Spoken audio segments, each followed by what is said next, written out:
She said it over dinner, calm, casual, like she was asking me to pass the salt. Darling, I want an open relationship. Just 6 months. Then I'll come back to you. Completely. The fork stopped halfway to my mouth. 40 years. 40 years of loyalty reduced to a temporary experiment. I didn't shout. I didn't ask why. I just nodded. Because something inside me had already started to shift. We weren't always like this. I met her when I was 22. She laughed with her whole body back then, like joy was something she couldn't contain. We built everything from nothing. Small apartment. Shared dreams. Late night talks about the future we were certain we'd grow old inside. We did grow old, but somewhere along the way she stopped looking at me the same way. I noticed it slowly. A pause before she answered simple questions. A new softness in her voice. But never for me. Her phone became an extension of her hand. Smiles I wasn't invited into. I told myself it was nothing. 40 years earns you that kind of denial. The truth didn't arrive dramatically. It never does. It came in fragments, a message lighting up her phone while she showered. I didn't mean to look. I really didn't. I can't wait to see you again. No name, just a number. I placed the phone back exactly where it was. Same angle, same silence. That night, she reached for me in bed. I pretended to be asleep. From that moment, I stopped being her husband. I became an observer. She thought she was in control. That was her first mistake. I watched everything. Not obsessively, methodically. Patterns reveal themselves when you're patient. Tuesday afternoons.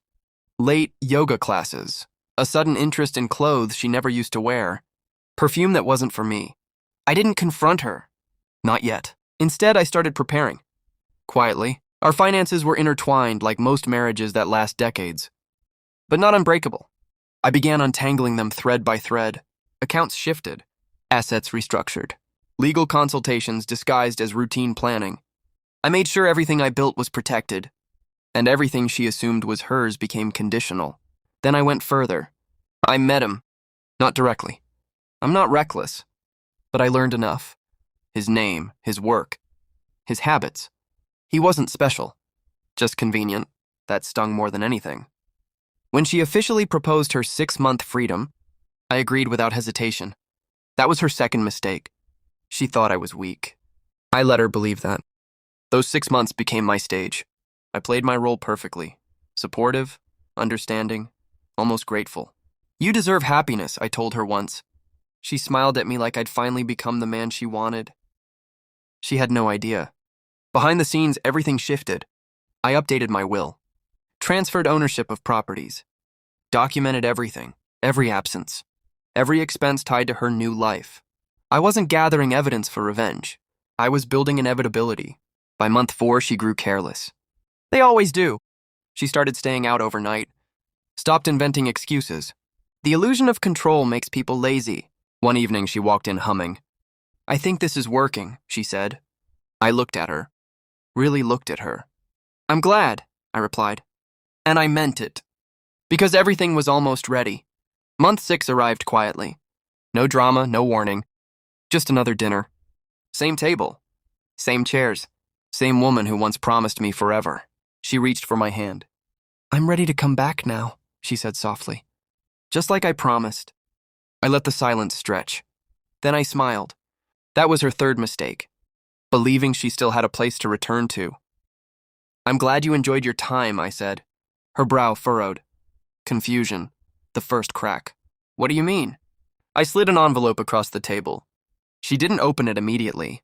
Fear has a way of slowing people down. Go on, I said. She did. I watched her face as the realization unfolded piece by piece. Legal documents. Asset transfers.